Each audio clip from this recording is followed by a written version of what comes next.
Hola chiquillos, ¿cómo están? ¿Me escuchan o no? ¿Se escucha? Hola, profe. Sí, sí, se Hola, hola. escucha. ¿Cómo? Ah, ya. ¿Viene usted? Perdón, pensé que no se escuchaba. Yo dije, vamos a tener un problema. No, todo bien, profe. Qué bueno. Me alegra saber que están todos bien. Me arrepentí tanto, chiquillos, mientras, a ver si esperamos un par de minutos que lleguen los otros niños. Me arrepentí tanto de haberles corrido la clase del martes, porque con lo mal que jugó Chile, la verdad es que creo que era mejor que la tuviéramos, la verdad. Creo que hubiese sido mil veces mejor que hubiésemos tenido la clase. Pero bueno, son cosas que pasan en esta vida y no teníamos cómo saber que a Chile le iba a ir como le fue finalmente con el partido con Venezuela. Pero es parte de la existencia. ¿Y a ustedes cómo les ha ido? ¿Qué tal han estado?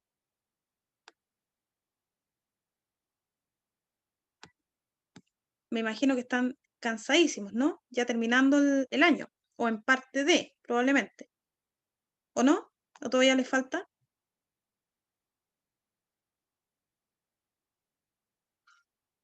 Ah, ya, les queda poquito. Ya.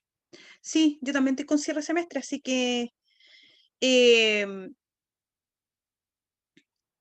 ya, tú estás, pero casi lista, María José, estás, pero casi, casi lista.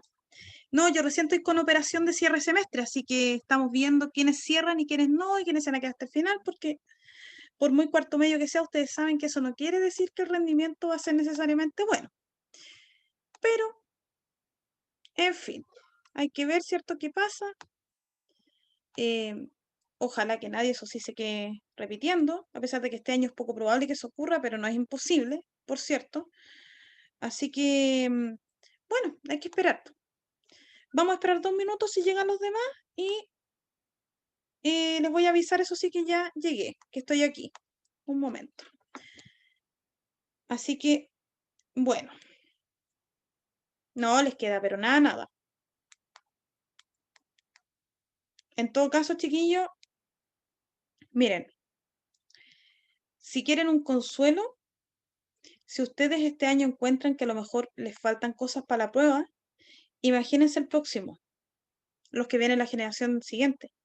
Porque como a ellos les rebajaron varias cosas de los temas que se debían ver en un año normal, va a ser, pero si ustedes se sienten con algunos vacíos, imagínense cómo se van a sentir ellos el otro año. Así que, bueno, es parte de la vida y tienen que aprovechar los que van a cerrar ahora, en noviembre, de prepararse en diciembre. Nosotros, chiquillas, en todo caso, y chiquillas, estamos a puertas de terminar, ¿ah? Porque nos queda con lo que vamos a ver hoy día, nos queda prácticamente, si es que nos falta algo de liberal, el martes, expansión territorial, parlamentaria y siglo XX. Por lo tanto, yo creo que debiéramos estar al menos listos 2 semanas antes de la prueba, ya con toda la materia así como suficiente para que ustedes puedan, digamos, ya estar listos para dar la prueba finalmente y que les vaya obviamente bien. Bien, no sé si van a llegar alguien más, falta un minuto, así que si no, partimos en un minuto, chiquillos, ya con la materia. Y hoy día vamos a tener clases, ¿cierto? Hasta un poquito antes de las 6:30. Y obviamente, como lo hice ayer, ¿cierto? Perdón, el otro día voy a subir la grabación de clase y del PPT también lo voy a subir para que ustedes lo tengan.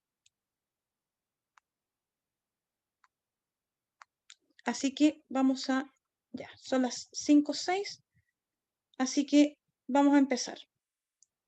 Bien, chiquillos, vamos a ver entonces la parte que nos va quedando del periodo liberal y que tiene relación, ¿cierto?, con las transformaciones económicas sociales y también a ver si alcanzamos ahora, si no lo dejaríamos para el martes, ver Guerra Civil de 1891, ¿ya? De tal forma que si es que nos quedase sería Guerra Civil de 1891 y expansión territorial la próxima semana. De tal manera que la última semana de noviembre chiquillos, estaríamos viendo ya parlamentarismo, lo que es siglo XX. Así que, como les decía, estamos casi a puertas de terminar con el temario en estricto rigor de toda la prueba. Así que debería irles bien. Ya, entonces. Igual, chiquillos, les voy a en diciembre, cuando terminemos, la semana siguiente, obviamente la idea es aclarar dudas, así que nos podemos reunir para que aclaremos todas las dudas, ¿cierto? O si no, si quieren la última semana ante la prueba, como quieran ustedes, después lo vamos definiendo. ¿Ya? Así que vamos a avanzar entonces en lo que había quedado. Ya. Entonces, aquí está. Y partamos al tiro. ¿Les parece, chiquillos, que nos tomemos a eso de las... son las 5:08, como a las 5:45 nos tomemos un receso de 5 o 10 minutos máximo para que después sigamos con clase, para que no sea quizás tan agotador con ustedes, sobre todo los que vienen a lo mejor de clases online en la mañana ya, que esta es como la hora de la siesta de Sí, todos. súper, me parece. ¿Sí? ¿Están de acuerdo? Sí, porque esta es como la hora de la siesta, entonces yo me imagino que alguno debe estar muerto de sueño, probablemente. Así que para que tengamos un momento de receso aunque sea cortito.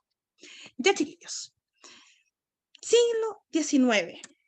Periodo, ¿cierto?, de hondas transformaciones como nosotros lo hemos visto. La primera mitad del siglo XIX, nosotros decíamos, ¿cierto?, que el principal elemento que teníamos que tener nosotros en cuenta, ¿cierto?, era que se había impuesto en Chile un orden conservador que había hecho que la Constitución finalmente diera pie, ¿cierto?, o fuera fiel expresión de lo que pensaba, por ejemplo, Diego Portales. Y desde esa perspectiva hay que entender, ¿cierto?, que se plasmó su pensamiento en este texto constitucional, pero también en paralelo, mientras en los gobiernos conservadores hacían transformaciones sociales, económicas, ¿cierto? Por el otro lado, esas mismas transformaciones sociales y económicas hicieron impacto en la llegada de una serie de intelectuales. Y esos intelectuales tenían como rasgo característico, ¿cierto?, una idea contraria al gobierno de la época, que era el liberalismo. Y sumado al contexto mundial y a la llegada, ¿cierto?, de chilenos que habían vivido o habían estado en Europa, en particular, por ejemplo, en Francia, hizo, ¿cierto?, que la corriente conservadora fuera retrocediendo en relación a lo que fue el periodo al pensamiento liberal. A eso tenemos que añadir, ¿cierto?, un suceso que a lo mejor no es tan importante, pero que sí marca la arena política, que fue la cuestión del sacristán. Por ende, y considerando que además la figura de Manuel Montt, que fue el último presidente, ¿cierto?, liberal, no fue precisamente muy agradable, entonces, ¿qué ocurrió? Que evidentemente el conglomerado, el Partido Liberal se abrió paso. Y eso generó, naturalmente, el paso a otra etapa, que fue el periodo liberal. A ver, chiquillos, rápidamente, ¿qué características políticas tenía el periodo liberal?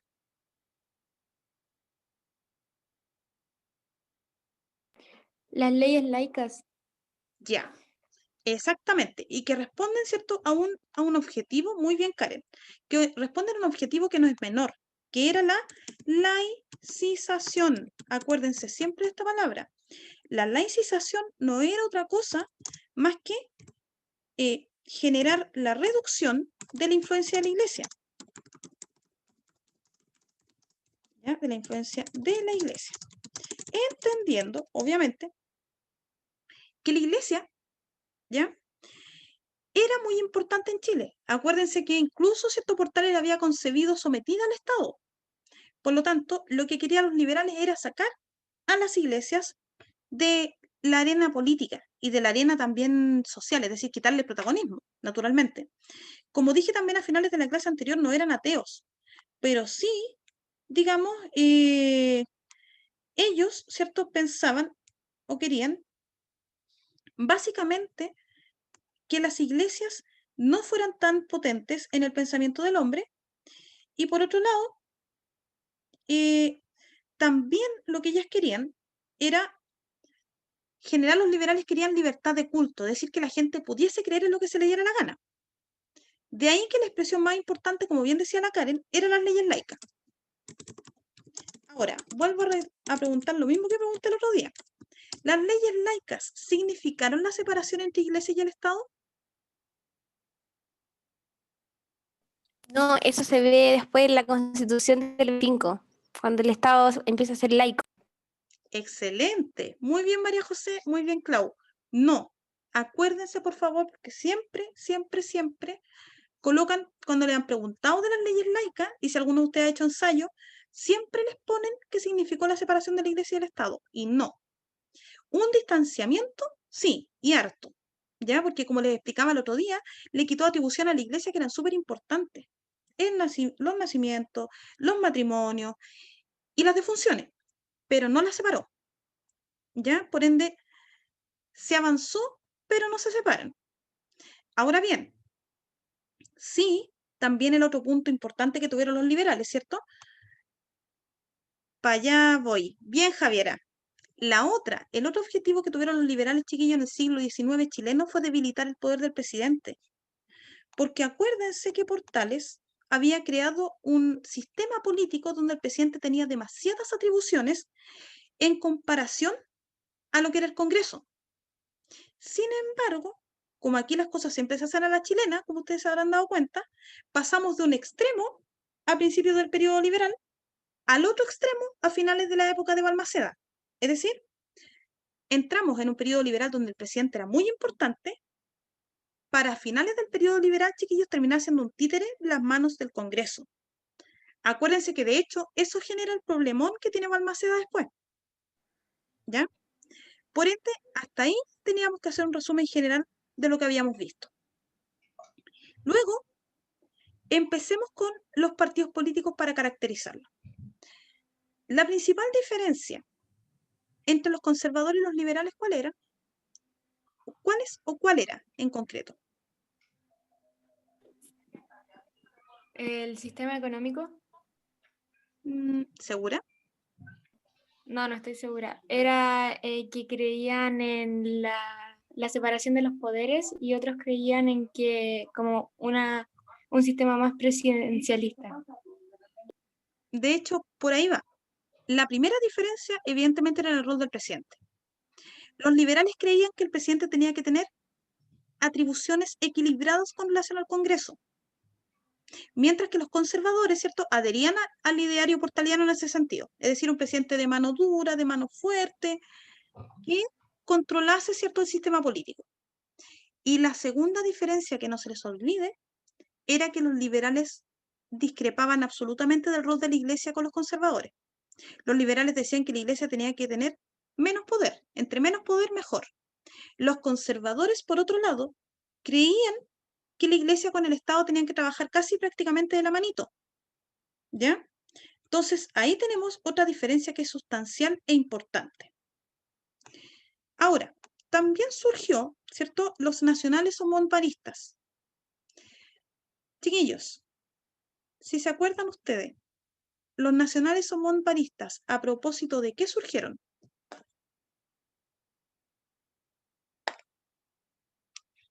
A ver, creo que alguien está contestando. Vamos a ver. Sí, Javi, de hecho, el Club de la Reforma y la Sociedad de la Igualdad eran instituciones liberales. De hecho, el que más se conoce es precisamente el Club de la Sociedad de la Igualdad, pero también el Club de la Reforma eran liberales, absolutamente. Ahora, acuérdense que los nacionales o montaristas aparecen con la cuestión del sacristán. Porque recuerden ustedes que como Montt apoyó, ¿cierto?, la postura del Poder Judicial, es decir, de no aguantarle a la iglesia el despido del sacristán, eso produce, ¿cierto?, una división en el Partido Conservador y los que apoyaban a la iglesia se quedaron dentro del Partido Conservador y los que apoyaron a Montt finalmente formaron otro partido, que era el Partido Nacional. Y los radicales, que va a ser el último partido, digamos, de este periodo relativamente importante, los radicales tenían como punto central, chiquillos, algunas demandas que incluso nosotros podríamos decir que son parte de lo que ocurre hoy. Educación gratuita, educación laica, sufragio universal, mayor poder del Estado dentro de la economía.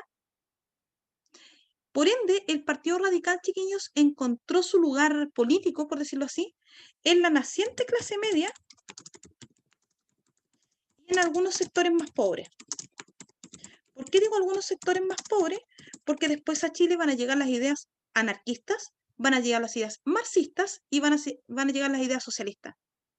Y la gran parte de esas ideas van a estar fundamentalmente en los sectores populares. Hasta aquí, chiquillos, ¿alguna duda de esto? ¿Sobre lo que acabamos de hablar?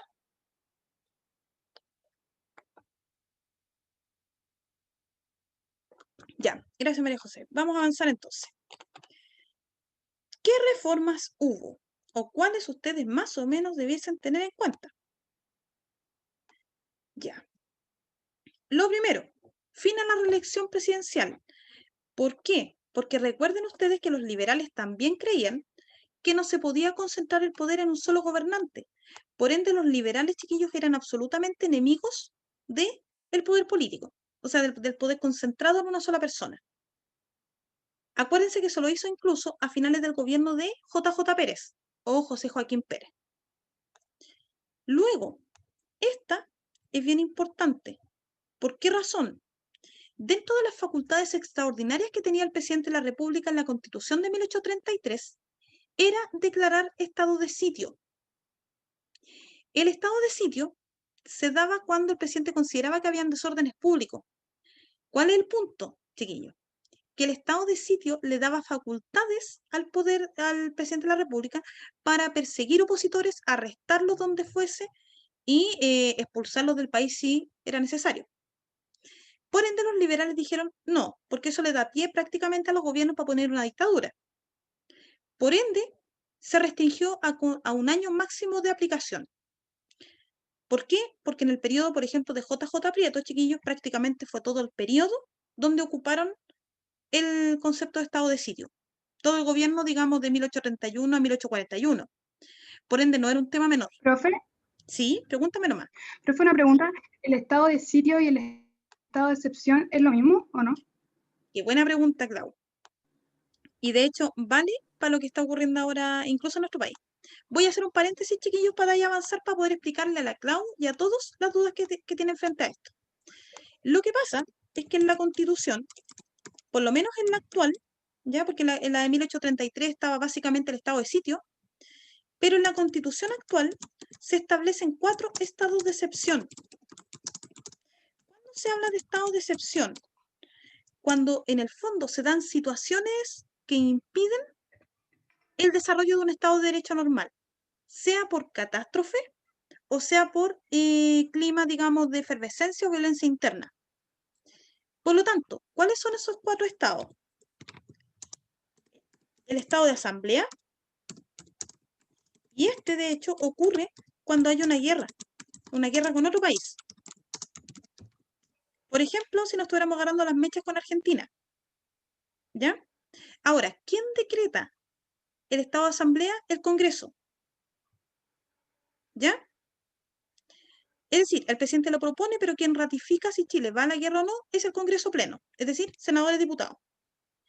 Luego, tenemos un estado de catástrofe. Que ese, como dice su nombre, chiquillos, se da por situaciones naturales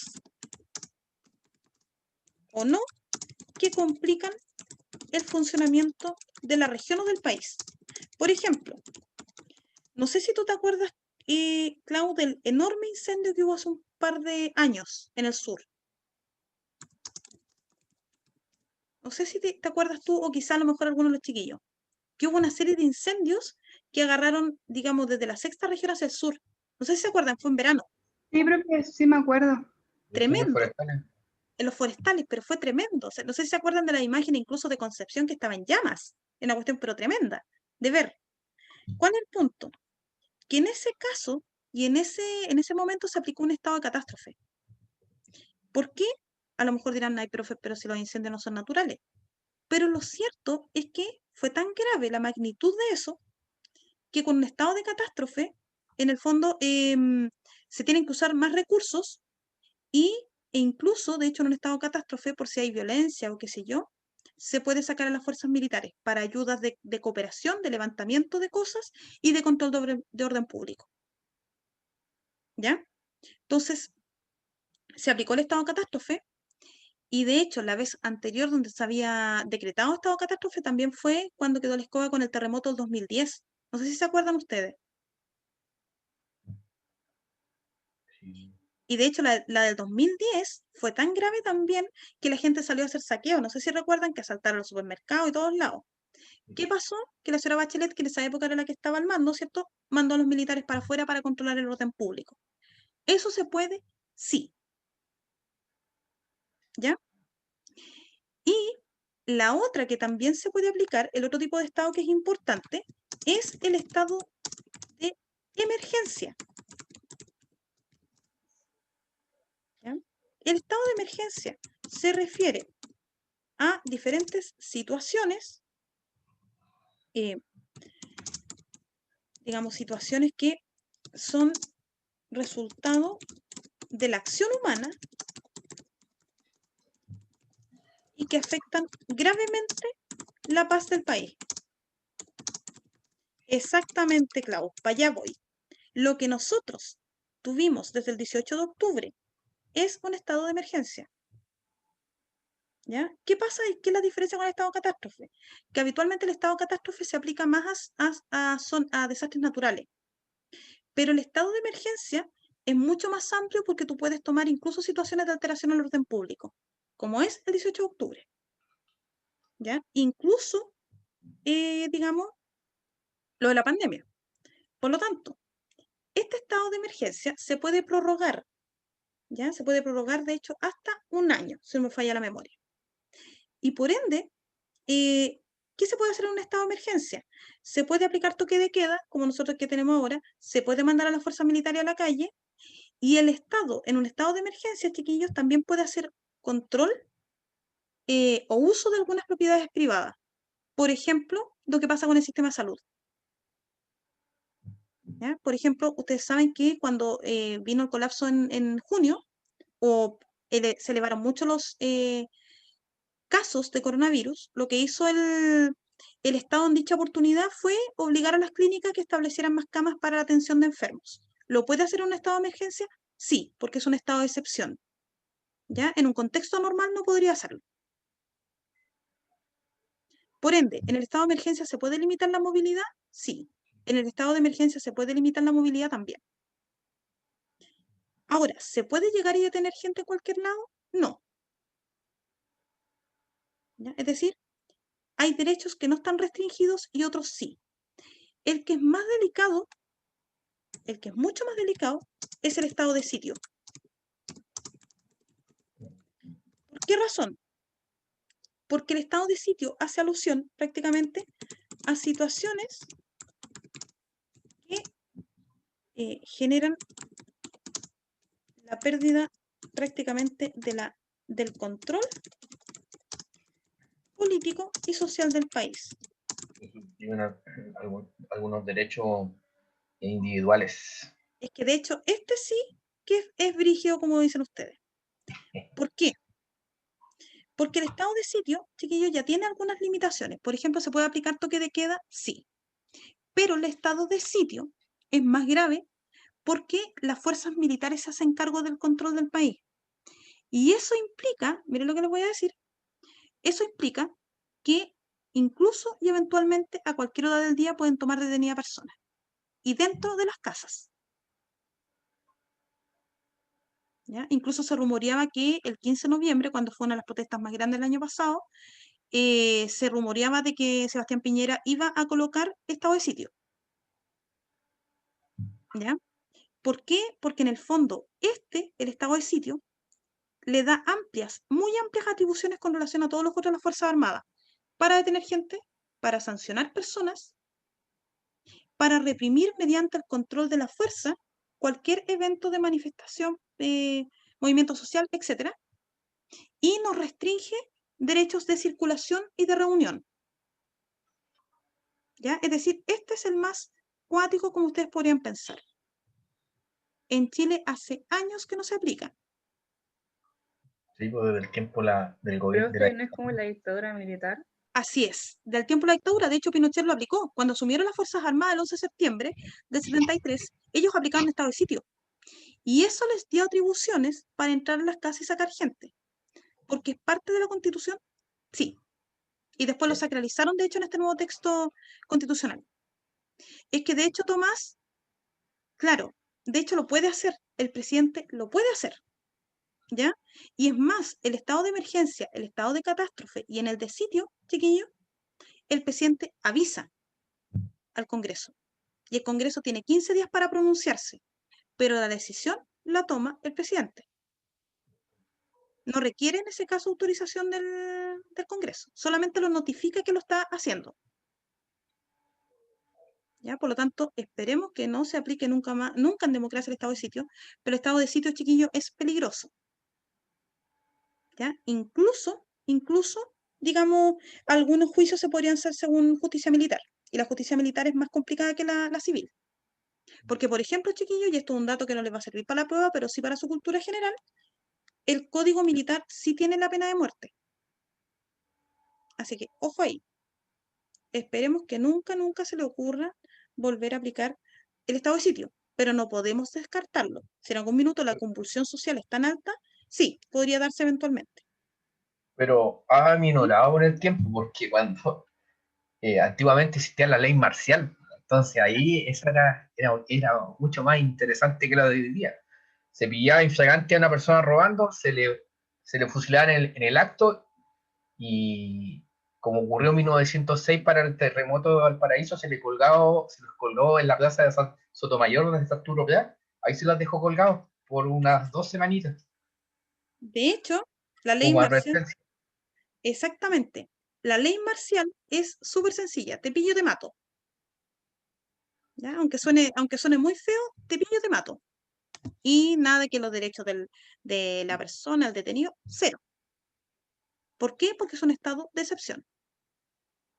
¿Ya? Si se pillan en delito flagrante, perfectamente se aplica la fuerza. Y chao. ¿En qué caso, Javi, por ejemplo, te sacan de la casa? Si están viendo que tú estás provocando, por ejemplo, o te pillaron haciendo desórdenes públicos, tú te refugiaste en tu casa, para afuera. ¿Ya? Es decir, tienen atribuciones para hacer eso. Y en ese caso, obviamente, las Fuerzas Armadas no trabajan solas, trabajan con la Oficina de Inteligencia, con Carabineros, etc. Por lo tanto, son, digamos, recursos que el Estado puede aplicar en casos extremos, ¿ya? Pero por eso se llaman estados de excepción constitucional. Esa es la gracia que tienen. No sé si hay chiquillos frente a esto les queda alguna duda.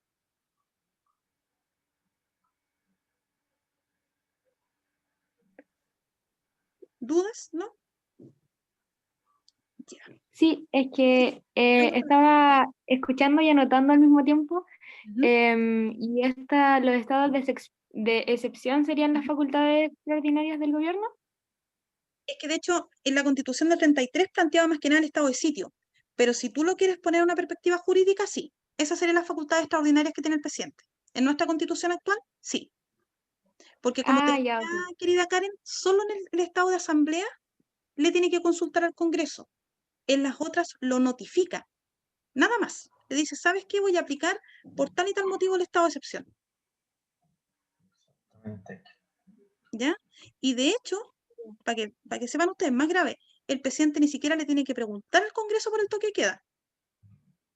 También le notifica al Congreso, voy a aplicar toque de queda, no sé, pues, hasta el 15 de febrero. De hecho, nosotros tenemos toque de queda hasta el 15 de diciembre. Vamos a ver qué va a decir el señor Piñera ahora con el tema, porque ya de hecho falta poco. Pero se supone que tenemos toque de queda hasta el 15 de diciembre. Puede que a lo mejor lo suspenda porque como vienen las fiestas, pero vamos a ver qué va a pasar con la pandemia también. Pero él no tiene necesidad de preguntarle al Congreso ni de consultarle en el caso de que quiera tomar una decisión como las que acabo de mencionar. ¿Ya? No sé si ahí, Karen, querida, te queda un poco más claro. Sí, totalmente. Ya. Ahora, volviendo a las reformas del periodo liberal. ¿Qué significa la incompatibilidad parlamentaria? Es algo que, de hecho, chiquillos, si la comparan con la Constitución actual, está. Es decir, un senador no podía ser ministro, o un ministro no podía ser ministro y senador. A eso se refiere con incompatibilidad parlamentaria. Es decir, no podía ocupar doble cargo, sino que era o ministro o parlamentario. De hecho, si ustedes se dan cuenta, por ejemplo, en la Constitución actual, no pueden ser las dos cosas. ¿Ya? Fin al veto presidencial. Esto sí que es grave. ¿Por qué? Porque el presidente tiene una capacidad, como ustedes debieran más o menos conocer, en la Constitución chilena, de vetar las leyes, es decir, de aprobarlas o de rechazarlas. ¿Qué pasaba aquí? Que en el periodo liberal le quitaron esa característica y le quitaron esa función. Por lo tanto, como ustedes podrían quizás entender, eso significaba, chiquillos, que el presidente no tenía ningún poder de acción sobre las leyes. ¿Ya? Es decir, prácticamente lo que aprobaba el Congreso se iba directo a hacer ley. ¿Ya? Ahora, libertad de asociación. ¿Qué significa eso, chiquillos? Como dice, bueno, la ley, digamos en términos actuales, la gente se podía reunir siempre y cuando fuera para fines legítimos. Es decir, no me voy a juntar con otras personas para robar, ¿ya? Sino que me puedo juntar para conversar, dialogar, hablar de política, etc. Libertad de imprenta. Esto es muy importante porque se permitió en Chile la circulación libre de textos, pasquines, panfletos con intereses políticos. En el periodo conservador eso estaba bastante restringido. Con el periodo liberal es otra libertad que se gana y que de hecho, chiquillos, está hasta el día de hoy. Lo del sufragio también es relevante, porque como les decía el otro día, en 1884 por fin se eliminó el requisito de renta. Ahora, de todas maneras, el sufragio siguió siendo limitado. ¿Por qué? Porque se le condicionaba a la persona para leer y escribir. ¿Qué es lo que pasaba en Chile en esa época? Que solamente un 10% de las personas podían leer y escribir. Es decir, era un país con muchísimas carencias en cuanto la alfabetización de las personas. ¿Ya? Y luego estaba la ampliación del sufragio. ¿Por qué razón? Porque, digamos, tiene que ver con esto, de que en el fondo, cuando yo elimino el requisito de renta, permito que evidentemente más gente vote. ¿Ya? Ahora, modificación del quórum. ¿Por qué es relevante? Los liberales aquí, de hecho, lo supieron hacer muy bien, pero después los parlamentarios echaron todo eso a perder. ¿Por qué? Porque en el fondo, cuando yo establezco un quórum, chiquillos, quiero decir que cierta cantidad de personas del Congreso está de acuerdo para poder aprobar o no una ley. Los liberales redujeron los quórum para que las leyes salieran más rápido. Sin embargo, en el periodo liberal, o sea, en el periodo parlamentario, pusieron lo que se llamaba la no clausura del debate. ¿Qué quiero decir con ello, chiquillos? Que en el periodo parlamentario pusieron una cláusula que era al menos cuestionable. ¿Por qué? Porque en el fondo las leyes en Chile no se aprobaban en ese periodo, sino hasta que todos estuvieran de acuerdo. ¿Cuál era el problema de eso? No se iba a aprobar nada nunca. Es que de hecho pasaron años sin aprobarse. Es más, jurídicamente el periodo parlamentario fue en el que menos leyes se aprobaron. Precisamente por eso. Imagínense, chiquillos, si no se ponen de acuerdo ahora, los parlamentarios, imagínense antes, o sea, por ningún lado. Imposible. Ahora, la ley de mayores contribuyentes era complicada. ¿Por qué? Porque se estableció, ¿cierto?, que eran los mayores contribuyentes, es decir, las personas que tenían mejores ingresos, mejor situación, fueran los que organizaran electoralmente los procesos de elección de presidentes, alcaldes y etcétera. ¿Para qué? Para evitar que el presidente, ¿cierto?, si estaba todavía en manos del Estado, el presidente lo iba a controlar. Y por lo tanto, lo que los liberales querían era que no salieran, digamos, presidentes que fueran prácticamente impuestos, sino que se supone tuviesen más libertad de, digamos, las personas escoger. ¿Qué pasaba? Que pasó a mayores contribuyentes, pero esa gente que también tenía más plata, obviamente impuso a sus candidatos. Por lo tanto, el intervencionismo del presidente pasó, pero no el intervencionismo de la clase política frente a los presidentes o a los próximos presidentes del país. No sé si me explico hasta ahí, chiquillos.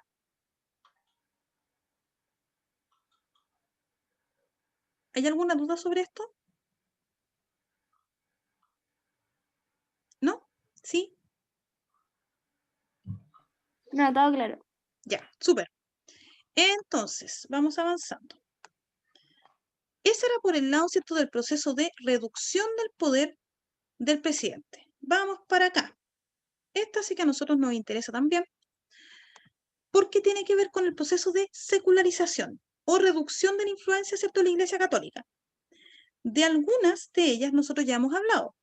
¿Estas tres corresponden a qué tipo de leyes?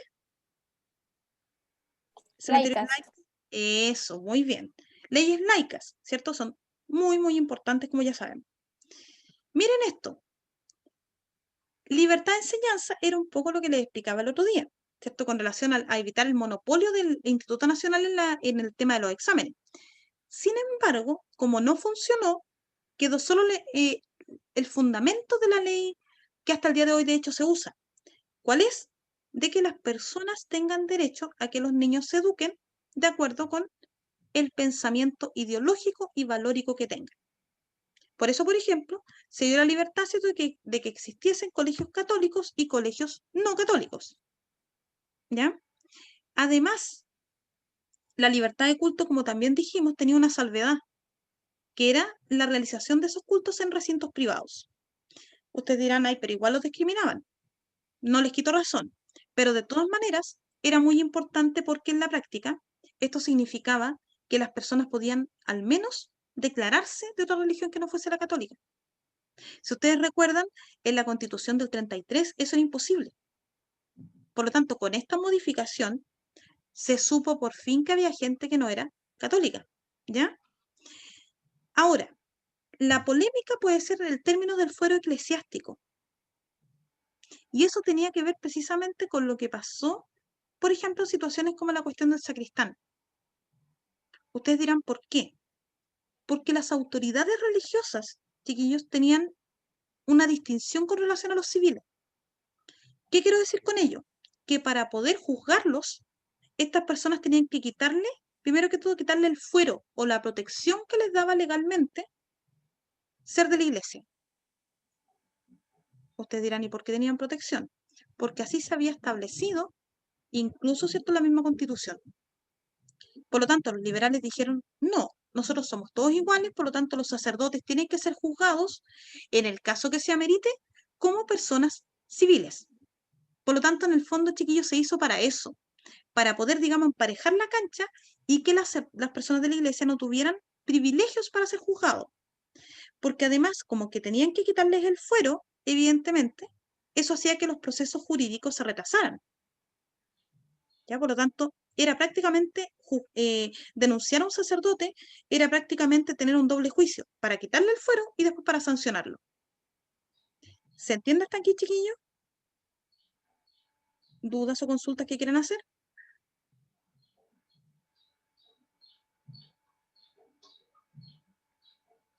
¿No? Digan algo. ¿Alguna cosita? A ver. Momento. Ya. Gracias, chiquillas. Menos mal que por último me están contestando. Hay alguien por ahí. Bien. Son 20 para las 6. Yo les prometí que les iba a dar un receso porque imagino que están cansados también. Y hagamos una cosa. Desde ahora que son las 17:41, a las 17:51 nos volvemos a reunir para seguir avanzando en esto. ¿Ya? Así que aprovechen de ir a descansar un poquito y nos vemos en 10 minutos. Si quieren, voy a parar la grabación un poquito para que puedan conversar si quieren hacer vía social. Vamos a retomar, ¿cierto? De ahí con la parte económica y si nos da el tiempecito hoy día, vamos a ver la parte social y ya el periodo, ¿cierto?, de 1891. Entonces, vamos viendo. Ya. Chiquillos, entonces, ha llegado el momento de practicar, a ver cómo andan con el conocimiento de estas materias. Este tema, en todo caso, chiquillos, es bastante común. Si es que han dado ensayos de diferentes instituciones, el periodo liberal es un periodo bastante frecuente de preguntas de la prueba. Siempre preguntan por este periodo, así que ya hemos avanzado, de hecho, en este punto. Entonces, vamos viendo. Voy a activar las votaciones a ver cómo les va en esta pregunta. Vamos.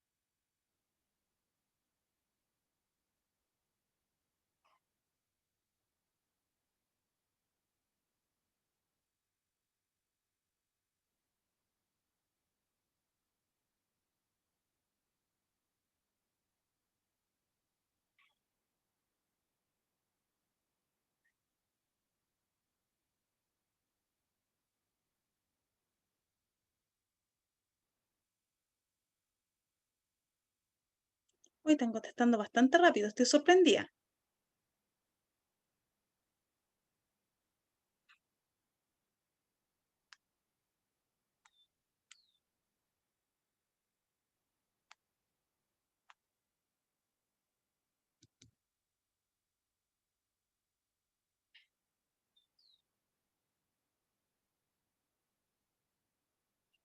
Falta una pura personilla. Ahí sí, estamos todos. Finalizo la votación. Ya. La gran mayoría se fue, en el caso de ustedes, por la B. 2 personitas contestaron la E y una personita contestó la A. Vamos a ver. Durante la segunda mitad del siglo XIX, se desarrollaron en Chile luchas político-religiosas, en las cuales se enfrentaron defensores del movimiento liberal y sectores conservadores partidarios de las posiciones de la Iglesia Católica. Dicho conflicto se originó porque la Iglesia, entre otros aspectos, 1. Condenaba postulados tales como la libertad religiosa, ¿sí o no, chiquillo? Sí. Perfecto, muy bien. Entonces, si la 1 es correcta, ¿cierto? Deberíamos eliminar la D. Es la única que no tiene esta alternativa. 2. ¿Deseaba evitar la separación entre la Iglesia y el Estado? ¿Sí o no? Sí. Súper sí. Sí que sí, ¿cierto? O sea, no tendríamos ni siquiera ni que dudarla. Y si la 2 es correcta, se va la A, se va la C y nos quedaría, ¿cierto? La E o la B. 3. ¿Aceptaba el principio de libertad de enseñanza religiosa propiciado por los protestantes?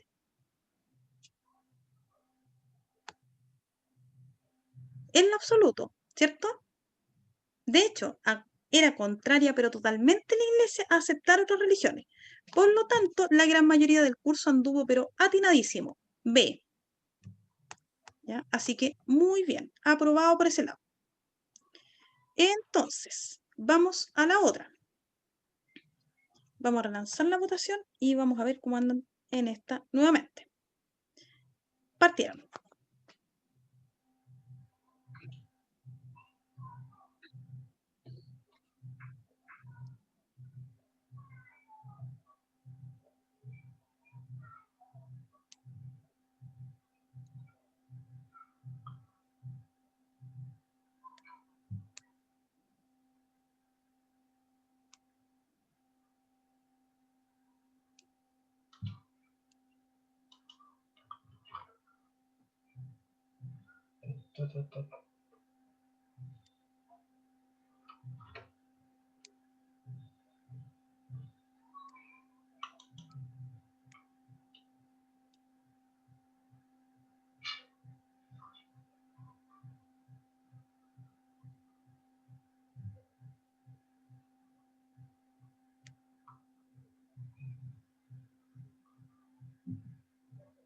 Que están veloces hoy día, estoy sorprendida. O las preguntas están muy fáciles o están entendiendo todo muy bien.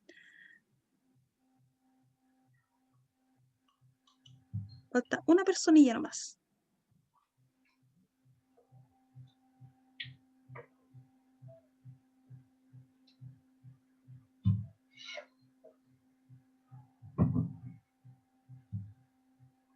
Listo. Ya. Esta sí que no estuvo, pero para nada peleada. La mayoría se fue por la letra B. Veamos, otra vez.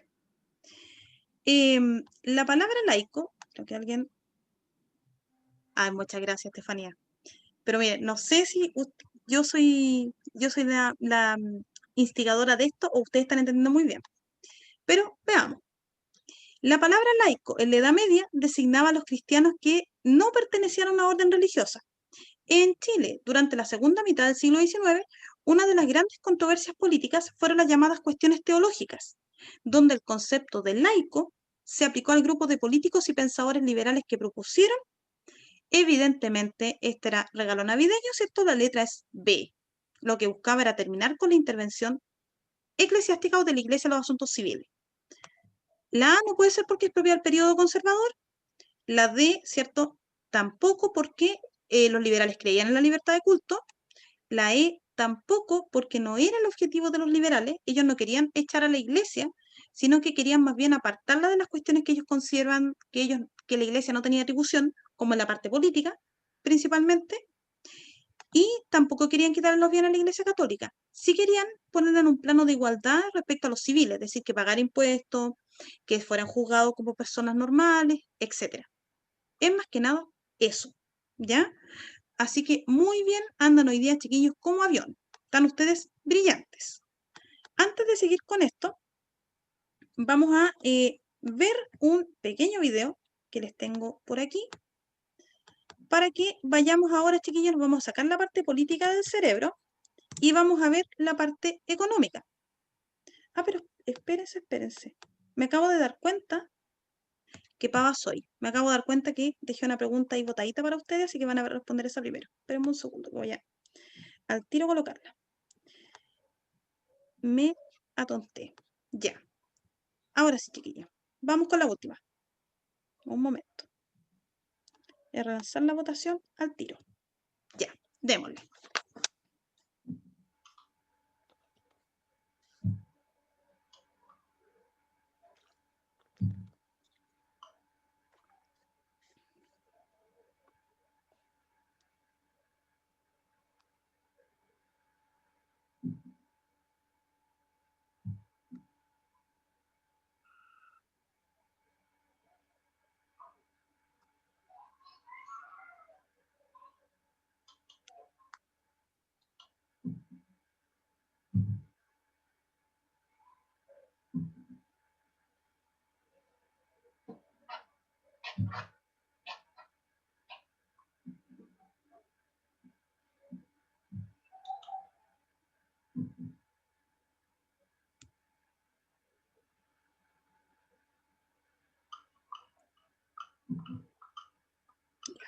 Uy, hoy día, ahora terminaron más rápido todavía.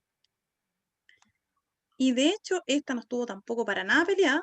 Y están, insisto, hoy día están como avión, chiquillos. Estoy sorprendida. Veamos. En Chile, durante la segunda mitad del siglo XIX, el conflicto político entre liberales y conservadores giraba en torno a la relación que existía entre Estado y Iglesia. Esta discusión lleva a la promulgación de las denominadas leyes laicas, las que provocaron A. El reconocimiento de los partidos políticos del Partido Conservador. No. Otra vez, la inmediata separación de Iglesia y Estado. Tampoco. Sí, cierto, como ustedes colocaron, la C, la reducción de las atribuciones de la Iglesia Católica. Evidentemente buscaba, acuérdense, reducir la influencia. D, la disminución del poder del Partido Liberal, al contrario, porque ellos estaban en el poder, además que no era una ley política, convengamos en eso. Y E, la ampliación de los impuestos a favor de la Iglesia Católica, tampoco. Las leyes laicas eran registro civil, matrimonio civil y cementerios laicos. Por lo tanto, muy bien hecho, la correcta es la letra C. Bien, ahora sí, vamos a ver el video y les voy a comentar algunas otras cosas. Un momento. Entonces, tarán. Está esta cosa, aquí está. Está el bicentenario. Un momento.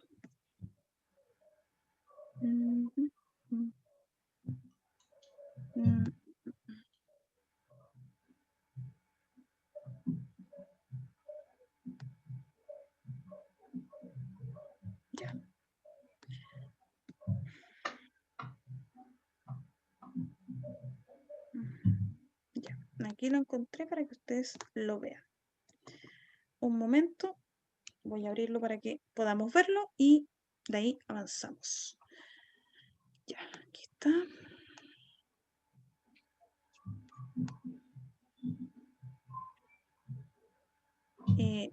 A ver, espérame que está abriendo todavía. Ahí. Perdón, ahí sí. Ahora sí lo vamos a compartir. Ya. Ahí y ahí. Ya. ¿Se ve, cierto? ¿Ven el conito? Sí, Sí, profe. Ya, estupendo. Vamos a ver si los escuchan. A ver. ¿Se escucha, cierto? sí. Sí, profe. Sí, también. Ya, perfecto. Muchas gracias.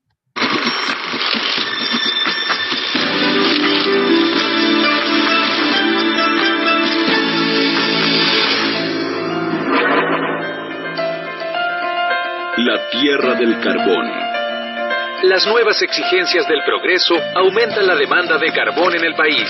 A Lota y Coronel llegan campesinos decididos a convertirse en exitosos mineros. Ganancias de pocos, miseria de muchos. Mientras algunas familias amasan fortunas a partir del mineral, miles de trabajadores viven en condiciones inhumanas. El retrato de una cruda realidad. Un calor sofocante subía de la tierra calcinada y el polvo del carbón, sutil e impalpable, adheríase a los rostros sudorosos de los obreros. Histórico escenario de huelgas y conflictos. El uso generalizado del petróleo y la energía eléctrica terminan con la explotación de carbón, dejando a cientos de trabajadores cesantes. Postales, un aporte al bicentenario.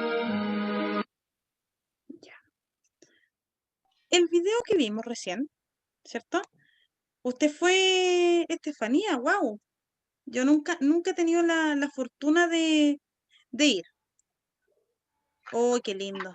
Es que usted vive cerca de ahí, me imagino, ¿no? O no, por lo menos no tan lejos. Qué hermoso. Bueno, dicen que tiene todo O un... sea, profe, yo vivo ¿Sí? como... el viaje demora unas 4 horas, pero se podría decir que sí.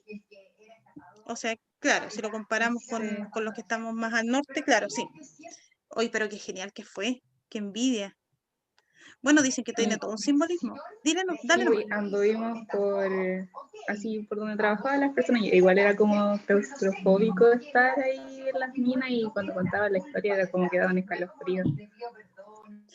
Es que en esa zona, chiquillo, y no es por asustarlos, ¿ah? Pero murió mucha gente. ¿Ya? Mucha gente. ¿Por qué? Exactamente. Perdón, dale nomás, David. No exactamente porque mi tatarabuelo cuando llegó a Chile llegó a trabajar ahí a la mina de Schwager, Ujú. no que era técnico en maquinaria. Entonces, la historia fue lo siguiente, estuvo trabajando en la construcción del canal de Panamá y de ahí llegó, lo contrató una empresa inglesa y llegó a trabajar a Coronel. Y estuvo trabajando en todo lo que es la Coronel y Lota. Y murió Sí, de silicosis, aunque nunca entró a la mina, pero como estaba a la entrada, el polvillo ese le afectaba a los pulmones. así es. Y de hecho, si no morían adentro, como bien dices tú, morían afuera de silicosis. De hecho, esa es la enfermedad más frecuente. Claro. ¿Por qué? Porque el promedio de comienzo de trabajo, chiquillos, era los 4 años. Ustedes dirán, ¿y para qué diablos usaban un niño de 4 años ahí? Para limpiar por dentro, por ejemplo, las tuberías de los ferrocarriles. ¿Ya? Y a veces, incluso a ellos, los usaban para calibrar en cierta manera el peso de las máquinas. Exacto. ¿Ya? O para atrancar, por ejemplo, como una especie de portones, por decirlo así, que se usaban mucho en esa zona. Entonces, los niños, chiquillos, la infancia que, por ejemplo, ustedes tuvieron probablemente, para ellos no existía. ¿Ya? O sea, un niño no tenía tiempo para ir a jugar y llegaban obviamente absolutamente cansados. O sea, ¿por qué lo puse? Porque no solamente este periodo va a tener una transformación económica que va a ser importante, sino que también, chiquillos, en esta etapa van a empezar las primeras tensiones sociales. ¿Por qué lo menciono? Porque habitualmente nosotros vemos, ¿cierto?, el parlamentarismo en la etapa donde afloran las protestas sociales más importantes, todo lo que ustedes quieran. Pero es aquí donde se empiezan a formar las clases sociales y tiene que ver con relación a esto, al ciclo económico, ya los ciclos económicos predominantes que existieron en la época, que algunos se acabaron, pero otros siguieron. Y uno de los que siguieron, de hecho, fue precisamente el carbón. De hecho, el carbón hizo ricas a una familia que es bien conocida. ¿Cuál? Los cauciños. Los Cousiño, exactamente. De hecho, la postal, ¿cierto?, hacía alusión al libro Subterra, que se publicó, de hecho, en 1904, por primera vez. ¿Y por qué es importante? Porque en el fondo Subterra no es un relato cualquiera, chiquillo, es un relato que describe muy bien la vida en la parte en la que eran, digamos, las minas de carbón. Entonces, la gente o se moría de enfermedades o se moría adentro por los derrumbes que habían. Entonces, ¿qué es lo que pasaba, chiquillo, en la época?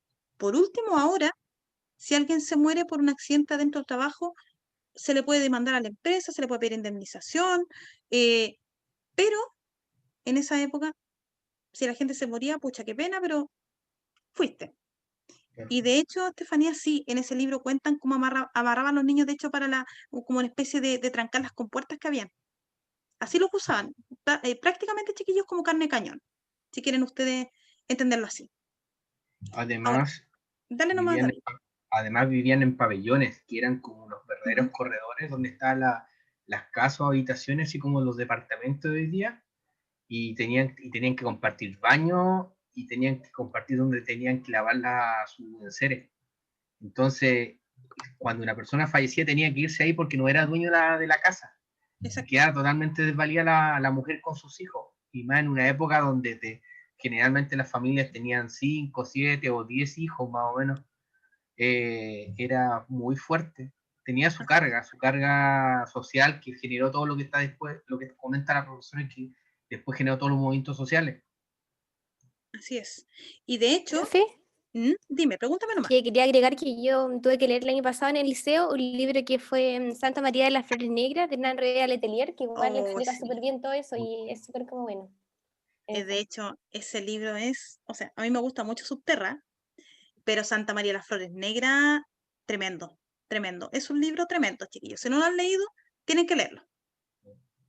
¿Ya? O sea, para la cuestión social, creo yo que tanto Subterra como Santa María de las Flores Negras son dos libros espectaculares. ¿Ya? Entonces, deberían leerlos. Por último, para formarse una idea por qué reclamaban los trabajadores en esa época. Porque si bien es un relato de ficción, pero tiene elementos que son reales, que es que tanto Hernán Rivera Letelier, que es el autor de Santa María de las Flores Negras, como Baldomero Lillo, describen muy, muy bien la realidad social de la época. Así que son absolutamente recomendables. Sí, aparte en los libros de Hernán Rivera Letelier son todos relacionados con la salitera y todo eso. Es que ojo que él se crió en una salitera. De hecho, Hernán Rivera Letelier lo reconoce, que él es un hijo de la Sí, salitera. ese es decir también. Sí. Yo sé que nació en el sur, pues. Claro, pero él, En Antofagasta y todo, pero escribió mucho sobre la salitera, Santa Laura y todo el asunto. claro, porque su familia era de ahí y él pasó, de hecho, unos años ahí. Entonces, hasta creo, si mal no recuerdo, su adolescencia vive ahí. Entonces, Claro. un tipo que tiene y que conoció muy bien ese mundo. De hecho, Maxi, sí, Santa María de las Flores Negras relata la matanza de la escuela Santa María de Iquique, ya que es la más potente dentro de la cuestión social, para que ustedes recuerden o si por si no sabían.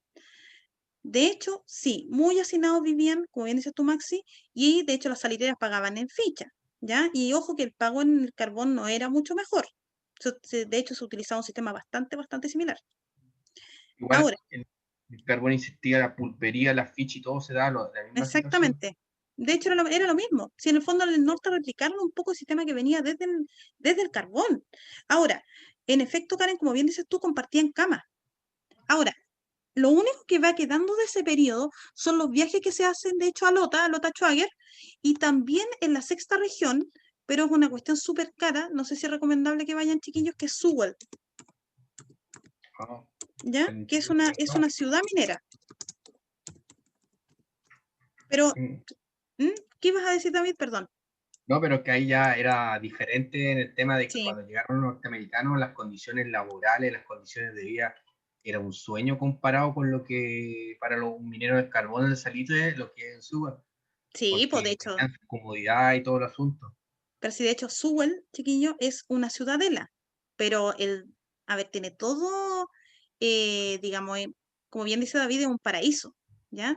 Ahora, lo que sí, por ejemplo, o sea, Sewell no estaba adaptado para nada, por ejemplo, para las personas que eran discapacitadas, porque de hecho, si ustedes alguna vez pueden ir, que yo les digo que es muy cara la entrada, porque de hecho el tour sale más o menos 25, 27 lucas por persona, o sea, para que se hagan la idea, eran puras escaleras. Entonces, prácticamente, por ejemplo, si una persona tenía problemas para caminar, olvídalo, no podía vivir en un territorio así. O sea, pero es un patrimonio de la humanidad. Lo malo es que como es un recinto privado y no es público, chiquillos cobran un dineral para que vayan. Eso es lo malo. Y lo peor es que no pueden entrar si no van con una empresa de turismo. Así que a Sewell Mm, probablemente no podamos ir en mucho tiempo. Y ahí me incluyo. sí. Ahora, ¿por qué se permitía todo esto? Evidentemente, chiquillos, y aquí quiero retornar con algo que les había dicho en clases anteriores, el modelo económico de Chile, ante todo, era liberal. ¿Ya? Y ojo, esto no es, el modelo económico no era solamente del periodo liberal. Acuérdense que en ese sentido los conservadores sí estaban de acuerdo con lo que era el modelo liberal. Es decir, ¿cuál era la base del modelo liberal si ustedes tuvieran que recordarlo? Esencialmente, ¿cierto? Amplias atribuciones para los empresarios y mínima intervención del Estado. Es decir, mientras menos se metiese el Estado, mejor. Por lo tanto, y aquí voy al punto quizás más arenoso, el Estado, el trabajo funcionaba como un mercado, ¿ya? Y por lo tanto, como había mucha gente que quería trabajar, evidentemente, y como no había regulación, además de todo, los sueldos eran sueldos de miseria, chiquillos. Es decir, el Estado no se metía ni siquiera para formular derechos laborales para las personas. La idea de los derechos laborales en Chile es una idea que recién viene a aparecer con fuerza hacia 1907, 1908. De hecho, el Código Laboral, chiquillos, es del año 1931, si no me falla la memoria. Sí. Es decir, pasaron, si ustedes se fijan, años desde esta época hasta que se formó un cuerpo laboral para poder defender a los trabajadores. ¿Ya? Ahora, ¿de dónde viene esta idea liberal? Entendiendo que además Chile ha tenido siempre muy en claro que su principal fortaleza es la producción de materias primas. Por lo tanto, Chile no es un país, digamos, que se caracterice y nunca se ha caracterizado por producir, chiquillos, maquinaria. ¿Ya? Nunca lo ha hecho, nunca, de hecho, en su herencia histórica no lo ha hecho. Salvo el modelo EASY, ¿ya? Que fue la excepción a la regla. Pero en estricto rigor, no. ¿Ya? Por ende, además de ser un modelo económico de carácter liberal, es también un modelo primario exportador. Basa su economía y la ha basado siempre en la explotación y exportación de materias primas. Ahora, en la segunda mitad del siglo XIX, chiquillos, esa tendencia no solamente aumenta, sino que se consolida. Y se consolida por un señor que les puse la diapositiva, que es el francés Gustave Courcelles. Ustedes dirán, ¿y quién diablo ese caballero? Resulta que Gustave Courcelles fue un economista que fue asesor del gobierno chileno en la época de Manuel Montt. ¿Ya? Y no solamente fue economista, asesor, sino que además fue académico. De hecho, este señor tiene un libro que se llamó Tratado de Economía Política. Incluso, chiquillo, no solamente fue asesor del gobierno, sino que también fue embajador. Y cuenta la historia, de hecho, cuando él fue a Francia, aprovechó de publicar su libro. Por ende, fue académico, fue embajador y fue político. ¿Ya? O sea, las hizo todas. Sí, mi querido Brando, de hecho empecé a las 5, pero no os preocupéis que la clase va a quedar grabada, así que tranquilidad.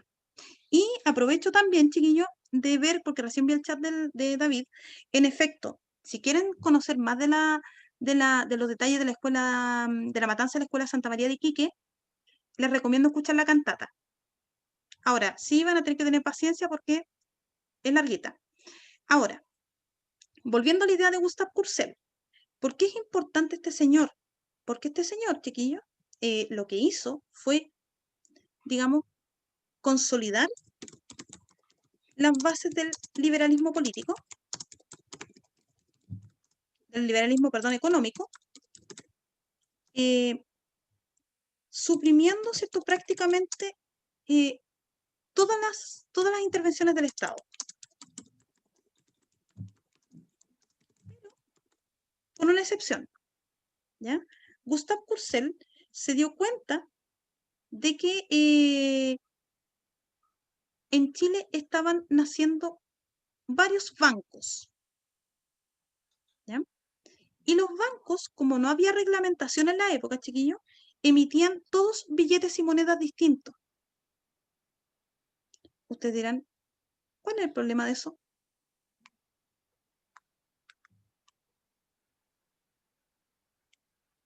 Que no había un orden fiscal, monetario. Exactamente, no había un orden fiscal ni monetario, y además, chiquillos, que estas personas, estos bancos que nacieron, no tenían tesoros en oro. ¿Ya? En el caso, por lo tanto, que se quedaran sin liquidez, hubiesen tenido que catetear al Estado. Por lo tanto, ¿qué es lo que hizo Gustave Courcelles? Dijo, no, po, una cosa es la libertad y la otra es la libertad excesiva. Por lo tanto, ¿qué es lo que estableció él como un punto muy importante? Estableció la Ley General de Bancos en 1860. ¿Para qué? Porque en el fondo, si bien era liberal y él decía que no tenía que intervenir el Estado, ¿cierto? Pero en la banca sí tenía que intervenir. ¿Por qué motivo? Porque si llegaba a haber una crisis económica, los bancos iban a quebrar e inevitablemente el Estado iba a tener que hacerse cargo de ellos. Por ende, ¿para qué se hizo esta ley general? Para regularlos. Es decir, obligarlos, por ejemplo, a tener reservas en patrón oro, en monedas de oro. Por otro lado, también ordenarlos para que usaran, digamos, un solo tipo de billete, de moneda, ¿cierto? Para que no hubiera desorden entre los clientes. Y de esta manera evitar, ¿cierto?, digamos, la desregulación en ese punto. ¿Por qué? Porque los empresarios cada vez se iban sumando más y más fundando bancos.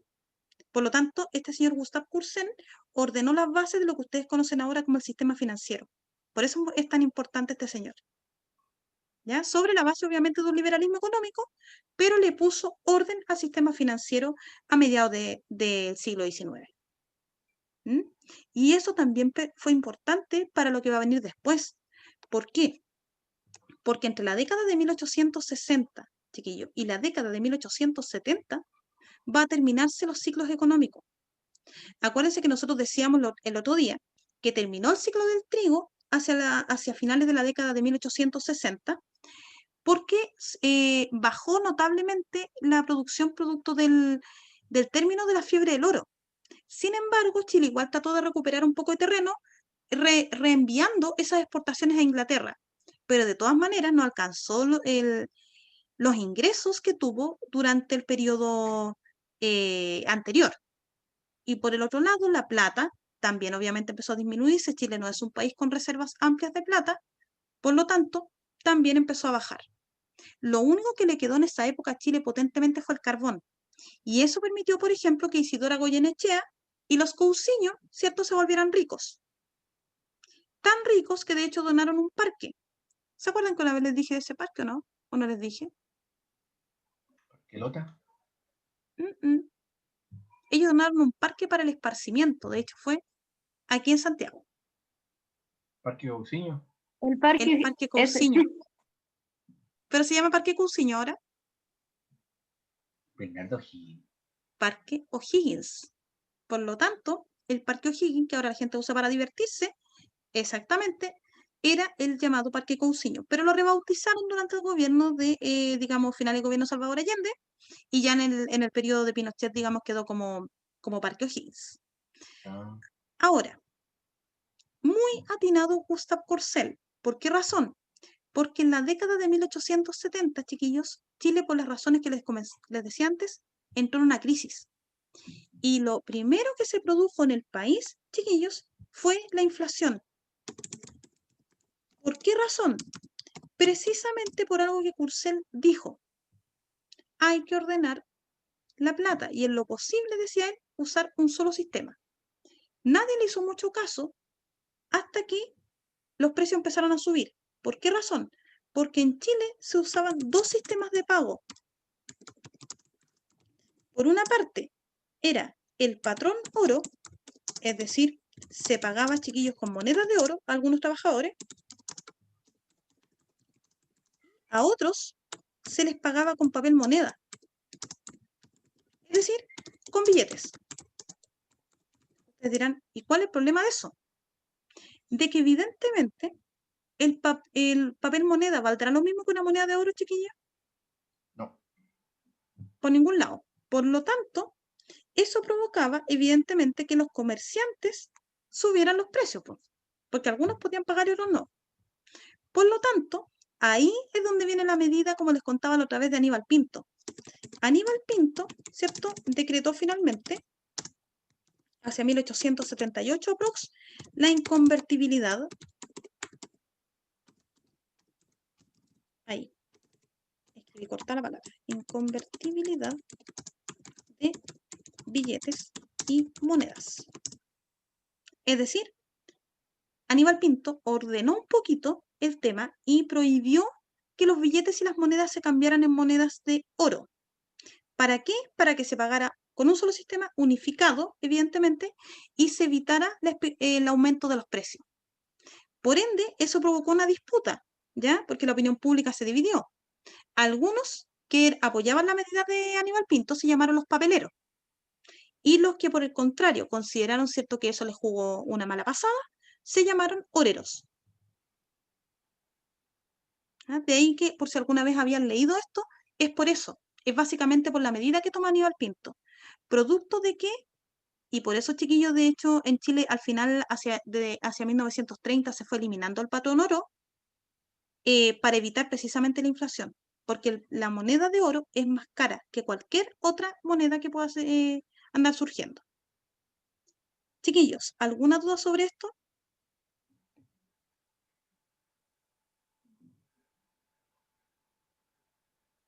¿No? No, Ya. profe. Perfecto. Entonces vamos a ver una última cosita antes de ir terminando, que es esto.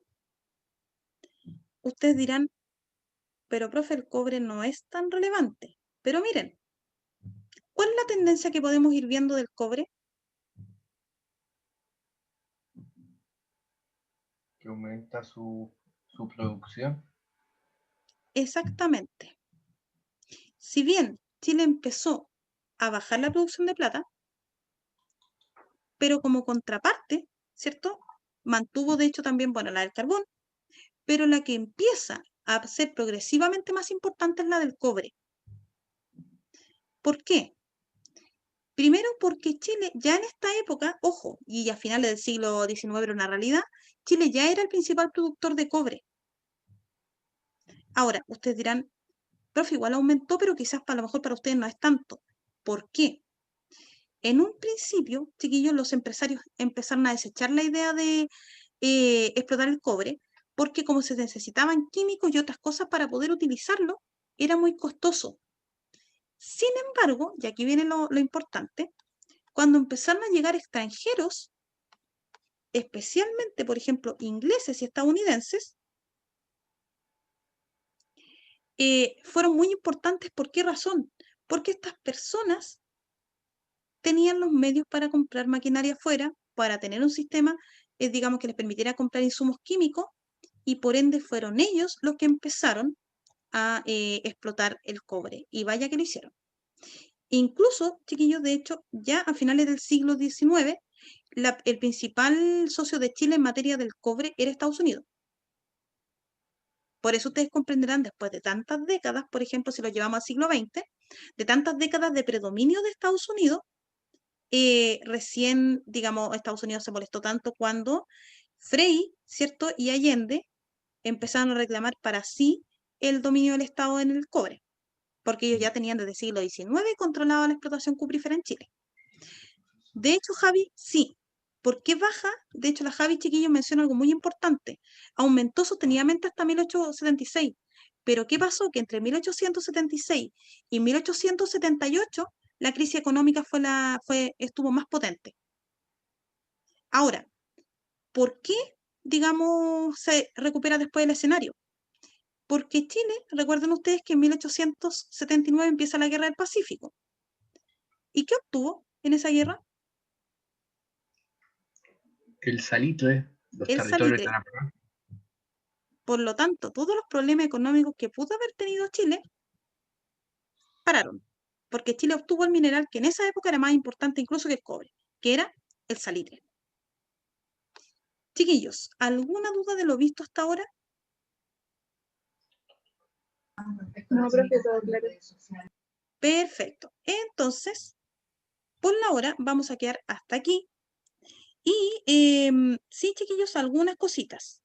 Primero, les voy a poner hacia el lunes aproximadamente un mini ensayo de la parte ensayos constitucionales y periodo conservador, ¿ya? Y el martes, si Dios así lo quiere, voy a invocar para que no pase nada. El martes retornaríamos a nuestro horario normal, seguiríamos viendo esto y empezaríamos, chiquillos, con expansión territorial eventualmente, ¿ya? Así que eso, mis pequeños, que les vaya bonito, bonito, que tengan un muy buen resto de tarde. Y bueno, a los que son de Teletines los veo exactamente en 5 minutos más. Así que les vaya muy bien, que tengan muy buen resto de tarde, como les dije. Voy a subir la grabación más ratito y que estén súper chiquillos. Cuídense. Chao, chao. Chao, profe, nos vemos en 5 minutos. Que vaya bien.